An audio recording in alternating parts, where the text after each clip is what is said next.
exercises. And I'm going to start off here with some flat bench, which I normally start off with. I'm going to start off with the 20-pound handles. And I'm going to start off with 80 pounds, which is the green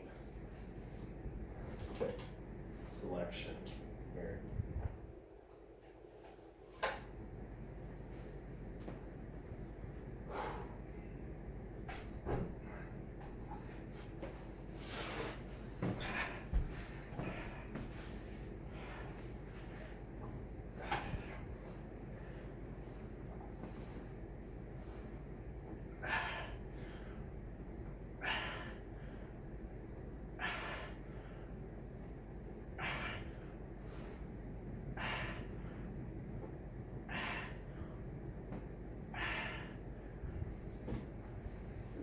Feels good.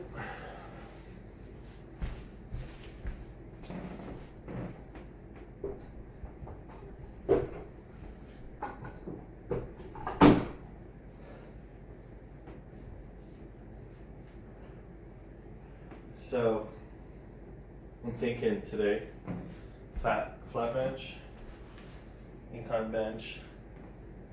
Then I'm going to do probably do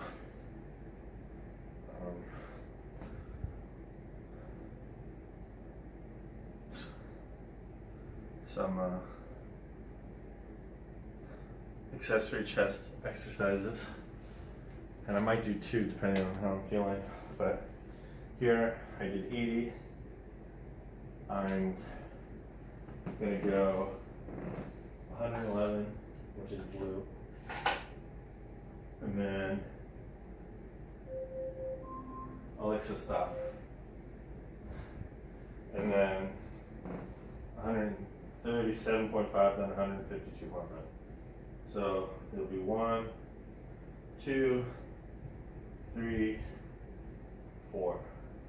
So 4 sets of flat bench. And then we'll try to do 4 sets of incline bench.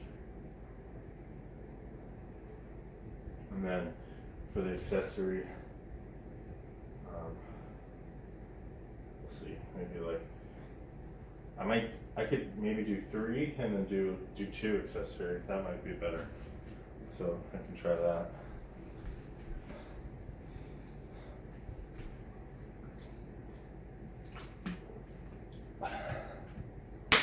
Drinking some coconut water.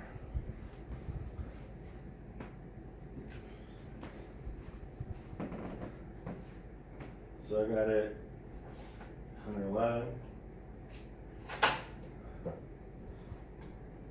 111. So generally what I'm trying to do is do my heavier exercises in the beginning. And I tend to prefer to do that as opposed to doing the heavier exercises at the end of the workout, but I know it's good to mix things up. But I've tried doing it, doing like the accessory stuff first. Like I've been doing that. I did that for a couple leg workouts, and it felt pretty good. It's just different.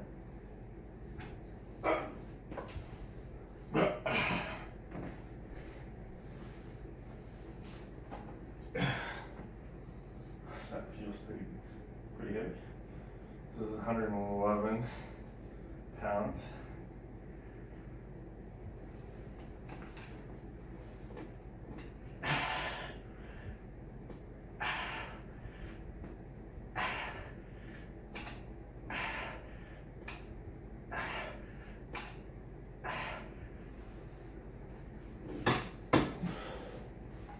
Try not to overdo it, just get the reps in.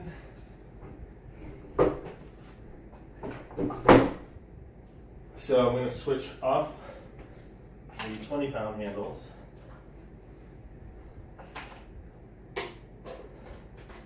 and complete the rest of the flat bench workout with the 12 and a halves.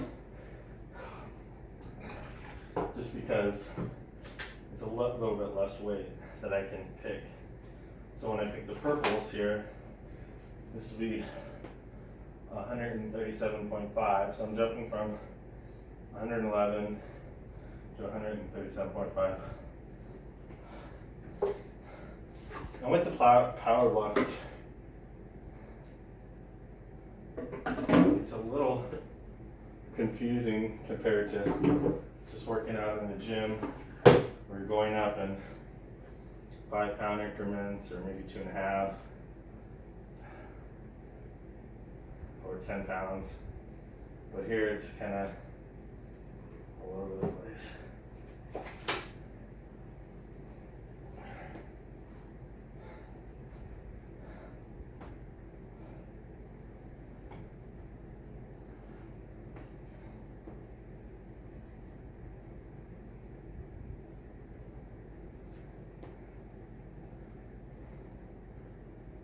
So wait, rest a minute.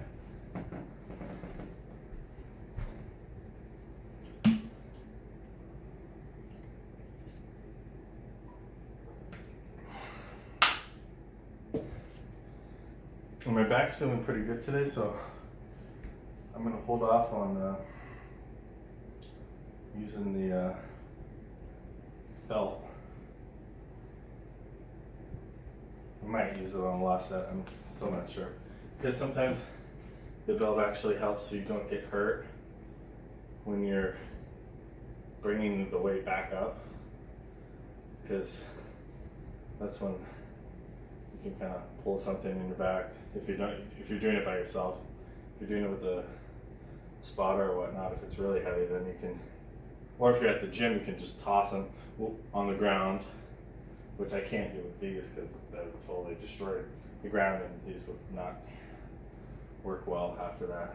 So these are just the considerations you have to account for when you're using the PowerBlocks. They're not really, especially considering how much they cost, you don't want to be dropping them or anything like that. But it's also good too because even if you're going to a gym and doing the dumbbells, like, or if you just manually bought the dumbbells and made them yourself, I mean, even when you're dropping them all the time, you're putting a lot of wear on them, and then you have to tighten them again, which is a pain.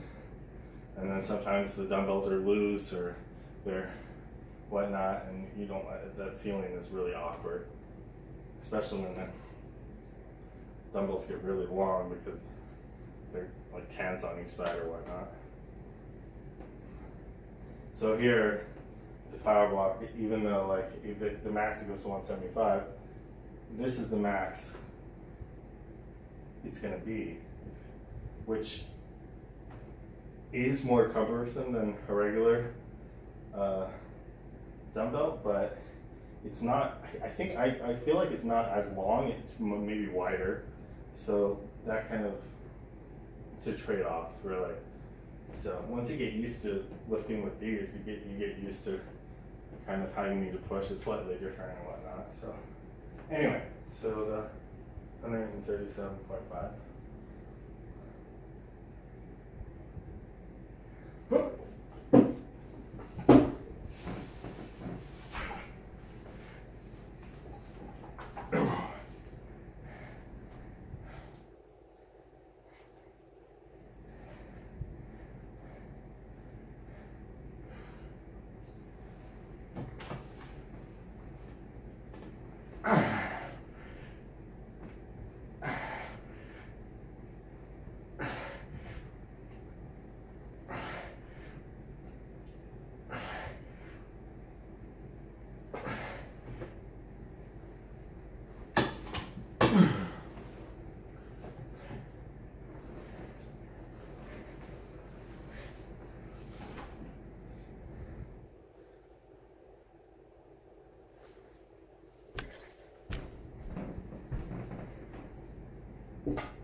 Also, if you're really strong and you can max these out, you don't have to worry about trying to fit it in them.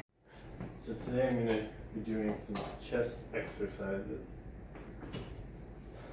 And I'm going to start off here with some flat bench, which I normally start off with. I'm going to start off with the 20-pound handles. And I'm going to start off with